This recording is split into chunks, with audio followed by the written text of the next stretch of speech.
The tale of the cleverest thief in the city who became the king's minister.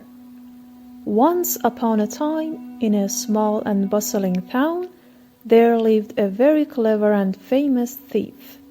The sounds of people's footsteps, laden camels, and carriage wheels echoed through the streets day and night, forming a chaotic yet strangely orderly mix of daily commotion and night's peaceful silence. Thief was a lean, agile man with sharp eyes and an extraordinary mind.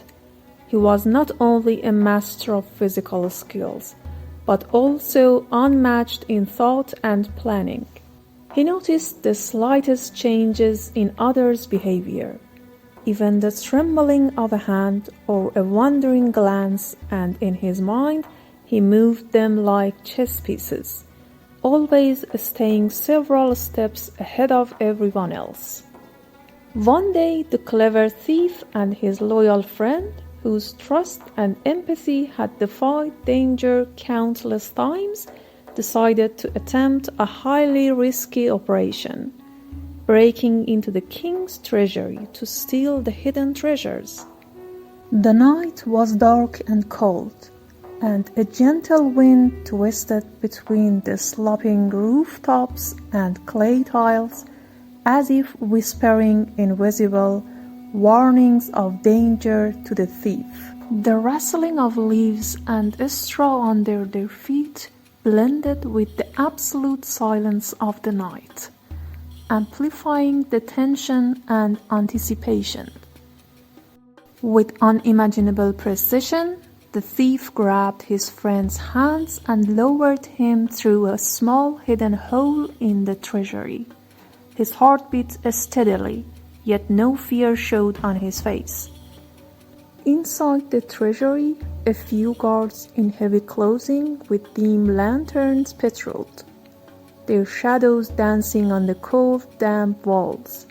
Every movement could have caused disaster, but the thief, with eyes like an eagle, anticipated their path and guided his friend's steps meticulously. When the guard caught his friend's leg and pulled, the clever thief, without a tremor, drew his sword and calmly severed his friend's head. Not a drop of sweat appeared on his forehead, as if this scene had been planned long ago and was merely part of a larger scheme. He carried the head, his mind busy analyzing the king's and the guards' reactions, and returned home calmly. The guards, terrified, removed the headless body from the treasury and reported it to the king, while no one knew whose corpse it was. The king, a curious and intelligent man, decided to use a clever trick to discover the owner of the corpse. He ordered it to be placed on the city's main path, and anyone who walked over it would be identified. The corpse lay on the wet ground and cold cobblestones, while the wind spread the scent of fear and astonishment among the people. The clever thief, safely at home, smiled half mysteriously as he reviewed his next moves, avoiding any action that could reveal him. The wife of his friend, a woman full of grief and longing, insisted on weeping over her husband's corpse. The clever thief warned her that the guards would recognize her if she went. But the woman refused, driven by love and longing.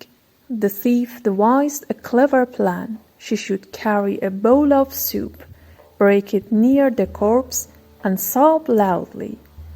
If the guards asked why, she should say it was because of the soup. If offered a reward, she should refuse, claiming she only wanted her own bowl. The woman agreed and followed the plan. She smashed the bowl, and her cries filled the streets, echoing through the empty alleys. The guards, surprised by her cleverness, tried to offer another bowl, But she refused firmly. They had to leave her and return to the palace. She cried until sunset, even exhausted. When she returned home, the image of the corpse and the sound of the broken bowl stayed in her mind. The next day, the king decided to find a new way to catch the thief. He ordered coins scattered across the city to identify anyone who bent to pick them up. The coins shone in the sunlight, catching every passerby's eye. The clever thief walked with sticky-soled shoes, collecting each coin quietly in hidden corners. By sunset, all the coins were gone. The guards reported to the king, believing no one had picked them up, unaware of the thief's cleverness. The king, surprised and a little angry, ordered 40 camels loaded with jewels to roam the city. The guards led them through the streets, bells on their necks jingling. The clever thief quietly took one camel home, killed it silently, and hid the jewels safely, leaving no suspicion. The other 39 camels returned to the palace. The next day, the king sent old women to search for camel meat in people's homes, hoping to find a clue.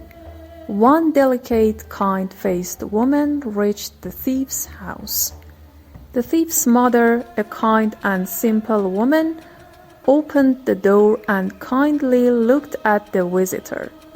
The old woman asked gently for some camel meat, claiming her sick son needed it. Unaware of the hidden plan, the mother gave her some meat and let her go with a small, worried smile. The old woman, full of greed and hope, was about to leave when the clever thief appeared. He asked sharply, "Old woman, what are you doing here?" The old woman said softly that she had come for her sick son. The thief, with a cunning smile, offered her more meat, and she followed him willingly. He locked her in a dark room, planning to take her far away in a few days. By sunset, all the other old women had returned to the palace, but one was missing. At the same time, the king set up a large tent outside the city to lure the thief with the temptation of stealing. That night, the thief gave the sleeping potion to the old woman and carried the water bag with him. He approached the prince's tent quietly. The dim light and the soft rustling of the wind made him pause and plan his theft. The thief suddenly felt a cold sword at his neck. The princess, with firm eyes, warned, "Move and I will kill you." He tricked her by pretending to go to the bathroom, handing the old woman's hand to the princess in the dark, and puncturing the water bag to make a gurgling sound. In the morning, the guards thought the princess had caught the thief, but one said, "This is the old woman who was missing yesterday." The thief had escaped again. Amazed by his cleverness, the king offered him forgiveness, a government position, and his daughter's hand in marriage if he revealed himself. The thief, reassured by the validity of promises, revealed himself and explained all his tricks. The king was pleased and married his daughter to him. Thus, the clever thief became the king's right-hand minister, managing the kingdom with intelligence that amazed everyone.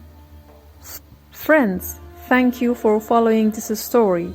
Remember the thief's wit, courage, and cleverness, which allowed him to survive even the king's tricks. For more exciting tales, follow us, like, and comment to help share new and captivating stories.